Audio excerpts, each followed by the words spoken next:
Hello and welcome to the headline interview with me, Stefan Levy. My guest today is the Chief Executive of the Guild of Travel Management Companies, Paul Waite. The GTMC represents many travel management companies in the UK booking corporate trips for businesses.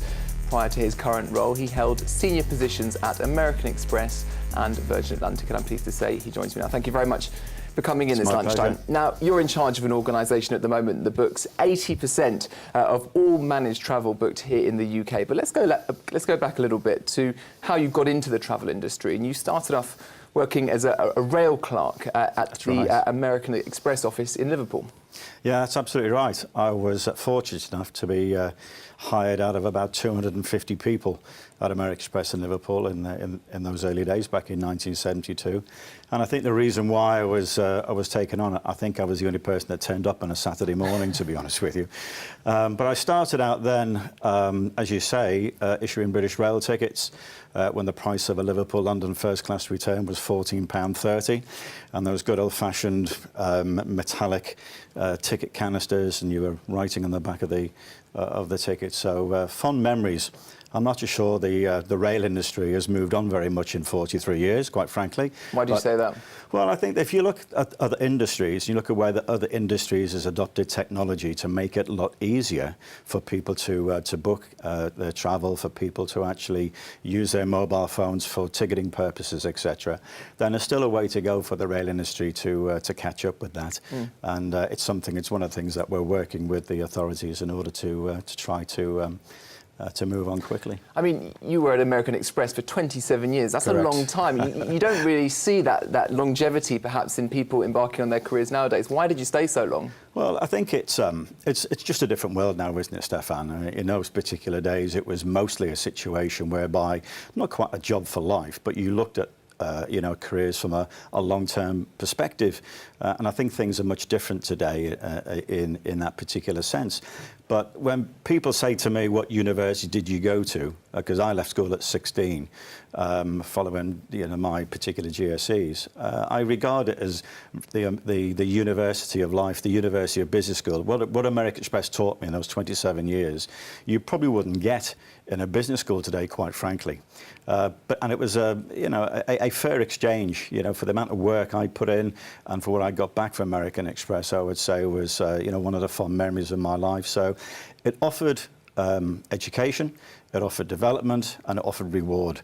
And it enabled me to move into a whole variety of jobs to the point that I moved around the country. I was the youngest ever manager at 24 years old, opening up an office in Aberdeen.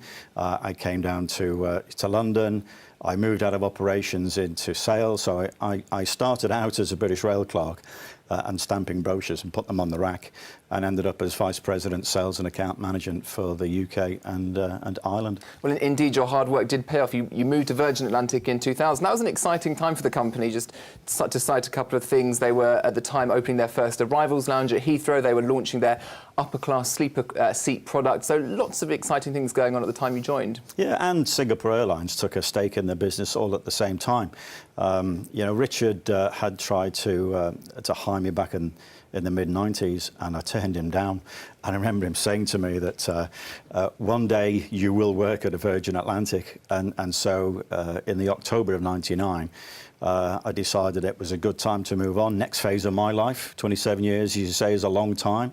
Probably not many people would do that today, if any. And so I just picked up the phone and I spoke to the commercial director at the time, and they said, funny enough, we do have an opportunity for a general manager sales. So I made that leap of faith, left aside 27 years of... out of the comfort zone. Out of the comfort zone completely. And I really do believe that if you're going to learn and if you're going to take control and try to do something different, it's exactly what you have to do.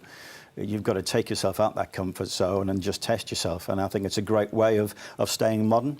And for the younger people going in, into work today and going on to those apprenticeships, and the way they're being to be told, as Richard does, to be thought of as being an entrepreneur, then I think it's always have that situation, have your belief, have self-belief, always constantly learn and try things. And, failing sometimes is just another educational process as opposed to something which you should take too hard. Indeed it is. Now, for the 13 years that you were at Virgin Atlantic, of course, things changed massively then as well, in as much as we've now seen the popularity of low-cost carriers, and indeed some have called it a race to the bottom. That must have changed considerably from your 13 years there. Yeah, well, at Virgin Atlantic, we were a long-haul carrier, so we were less affected by the advent, if you like, of the low-cost carrier. But what it did mean is that the actual type of model changed. I mean, we were at Virgin Atlantic, when I say we're a full-service carrier. So what I mean by that was the added benefit that you built into the airfare. So if you're an upper class, that would be the limo to the airport, that would be the fabulous lounge, which is still a fabulous lounge, etc. Whereas now, of course, the way the low-cost carriers have operated, and which is having an impact on some carriers, particularly in the long-haul sector, is that it's more of a, buy your base fare and then buy on top of that elements that you may wish. So in that sense, I think the model has changed. But I mean, even now, even on long-haul routes, carriers are forever looking in ways they can cost cut, create economies, and of course that must affect the end user experience for passengers travelling, be it long haul or short haul. Well, if they are cost cutting and it is affecting the customer experience, then I'd respectfully suggest they're looking about it and going about it in completely the wrong way. I do believe that building your business around the customer experience, as opposed to the factory-led approach of pushing out a product and hoping that the customer is going to buy it through discount pricing, I think will change. I think we will get back to the fact that you, the customer, the consumers out there, will start to be attracted through things that they want, as opposed to things that they are being forced to buy. So I do believe that will come back. Now, talk me through your transition from Virgin Atlantic to the GTMC. You joined there in January 2013. Just give us an idea of why you moved and then what it is. Well, to be honest with you, Stefan, I thought after American Express, maybe I'll go and have fun at two years at Virgin Atlantic. And instead, I had fun at Virgin Atlantic for 13 years and also learned a tremendous amount through the experiences that I had. And again, unless you had those experiences, and some of them were hard experiences, then I just think that you're a far better person, for having to go through that. But again, I had to start thinking about, I've been in this business a long time. I just can't end up in a situation where either you lose your own self-motivation or you stop learning and it becomes being repetitive. So again, after 10 years, I took the conscious decision. What I was going to do was start to make it clear and start to look for whatever that next move was actually going to be. And there were a number of considerations at the time.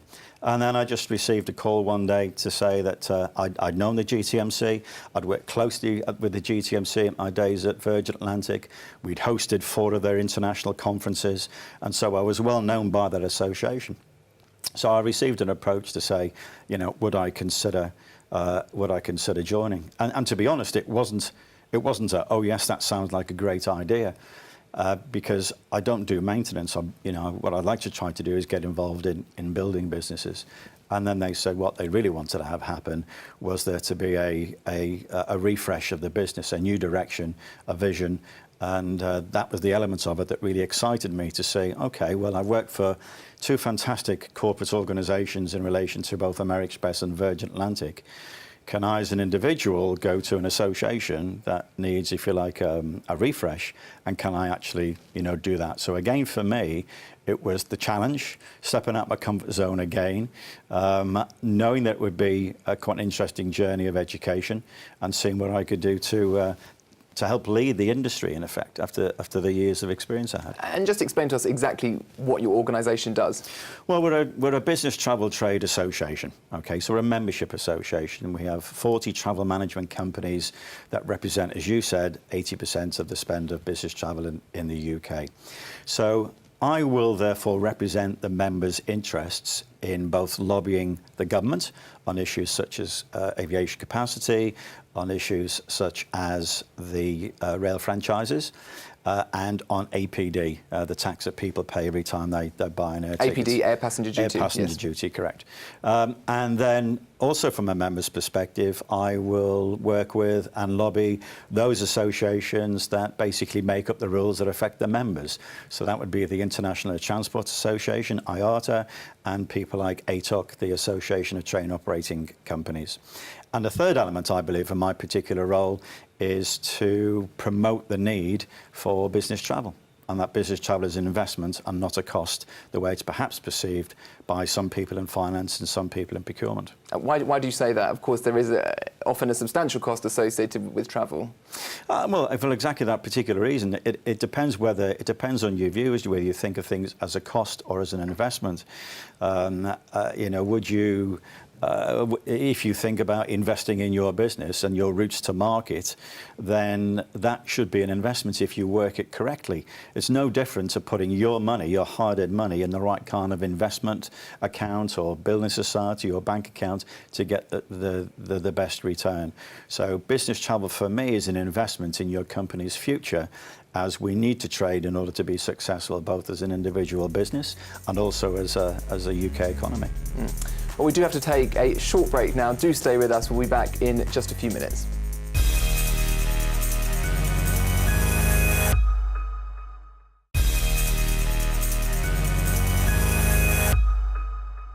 Welcome back to the Headline Interview with me, Stefan Levy. My guest today is Paul Waite, Chief Executive of the Guild of Travel Management Companies. Thank you very much for coming in today. Now, before the break, we were talking about your lobbying activity. Just giving us an idea of who you lobby and why.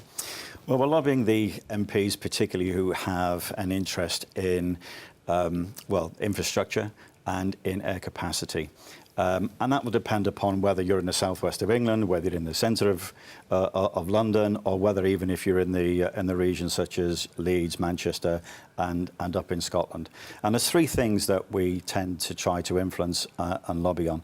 One is the passenger duty, as we do believe that it's a barrier to growth. And in the research that we've done of frequent business travellers, then there's a high proportion of those business travellers who say they would travel more if APD was dropped. And some of them say that they even use connecting services over Europe to avoid paying APD. The other element that we lobby on, again by using research from the Business Traveller Report, is aviation capacity in the southeast and the need for the government to make a decision and for us to move on and increase that capacity. And the third element that we've been involved in, it has been HS2, and in fact the fourth has also been the rail franchise model. We'll touch on the rail franchise in just a second. I wanted to pick you up on airport expansion. We're still waiting for the outcome of the Davies Commission. Now they're saying it's going to be in September. Where do you stand when it comes to Heathrow, Gatwick, perhaps another option? Well, again, I'll point to the research that we've done. We've done 6 surveys in the last 3 years, because one of the things I found to be effective in discussions with MPs, you have to use data. Otherwise, it's purely just a personal opinion. And so all our opinions are based upon the research that we've done of the frequent business traveller. And again, overwhelmingly, they say that they need airport expansion. And secondly, that airport expansion is favoured for Heathrow by those frequent business travellers. And one of the reasons for that is that in the southeast, the majority of frequent business travellers live in and around that Heathrow area.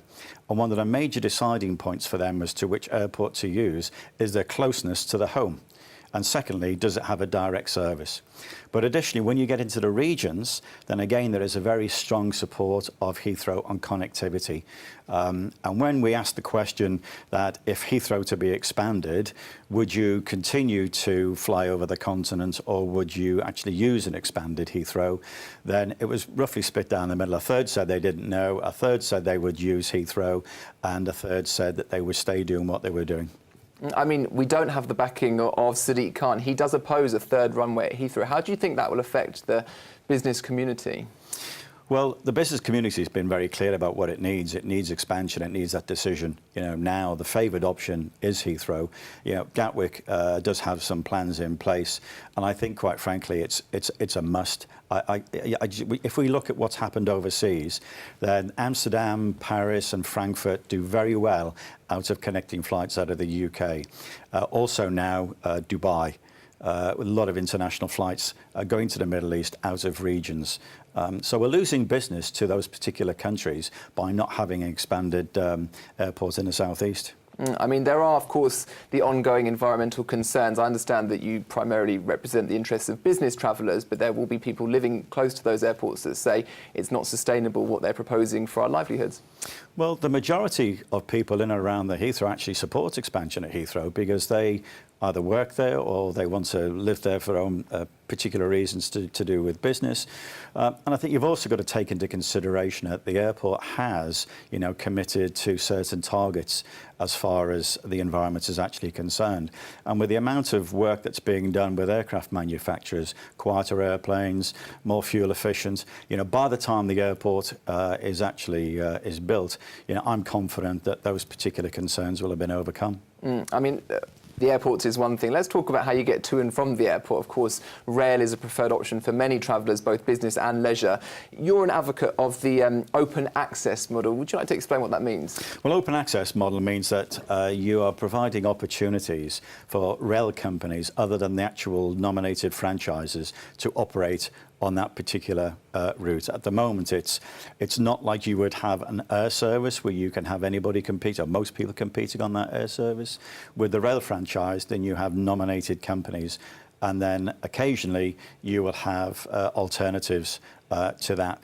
We believe that operating the rail routes in the same way that you operate the air routes domestically would actually be a far better experience for the consumer, because competition usually brings innovation, better service and better prices. And the East Coast Main Line is a classic example of that. The East Coast Main Line does have two open access carriers operating on it, which meant that the East Coast Main Line, as it was before it became Virgin East Coast, significantly improved its performance and customer satisfaction. Now, correct me if I'm wrong, Heathrow Express is one example of that as well, is that correct? That's a private, it's a private company, but it's not necessarily on that open access route. But it is, Heathrow Express is probably the most expensive track per mile that was exactly my point. In a sense, okay, so with the open access model, there are examples of when it becomes incredibly costly to the end user, and Heathrow Express is a good example of that. It is the costliest overground rail journey per mile, I think, across the country. Indeed. So how do we ensure that prices remain reasonable when it gets into the hand of a private contractor? Well, I think the government is in a position to be able to do that, to provide and grant other companies to be able to operate those particular routes. There will be many arguments as to why it can't actually be done, but it's a question of having a positive mindset and saying, let's look for the reasons why it should be done. And one of the reasons why the government may not want to do it is because, of course, they guaranteed money from the franchises, and that's a little bit like APD. It's a guaranteed amount of money. So why would they want to put that guaranteed amount of money at risk? But I think there's enough statistics out there to suggest that what they may lose initially, they would gain in increased traffic. And of course, the advent of better competition is to try to drive more people onto the railways and clearly off the roads, where we understand that we've got quite an issue both with congestion and with pollution. And talking of statistics, you've done some research of your own in collaboration with Oxford Economics. Just explain to us the findings of that report. Well, one of the things I wanted to prove when I came here, and it was a gut feel at first, that if you think about it, business travel is a natural thing to do. You need to travel to do business. And at that particular moment in time, we tried to use a whole number of stats to demonstrate that fact with some success. And then we just decided that what we needed to do was to bring in the experts and a company such as Oxford Economics, because there's some previous work that had been done by a number of people going back to 2011 and 12. Those stats have proven the impact that air capacity has on the UK. So a 1% increase in aviation capacity would deliver an extra 600 million benefit to trade. And that also an increase in business travel also has an impact, a positive impact on imports, exports and foreign direct investment. So it's natural, therefore, to want to encourage business travel and oppose those that think that let's cut costs and actually not travel, when in fact it's probably the wrong thing to do for your business. I mean, what are your thoughts on the advent of technology and the way that we meet people? Of course, there are a number of online video services that we can have very high quality conversations in the comfort of our office, of our home, for business purposes or otherwise. Why do we need to get on a plane to go and conduct a meeting when we can do it easily on a computer? You're probably too young to remember how difficult it was making that initial contact with a prospective client or with people that you were trying to get to see.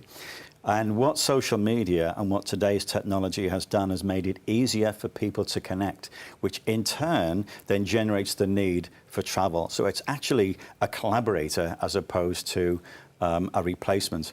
And there's been lots of research done also to show that, in fact, it is definitely not a replacement.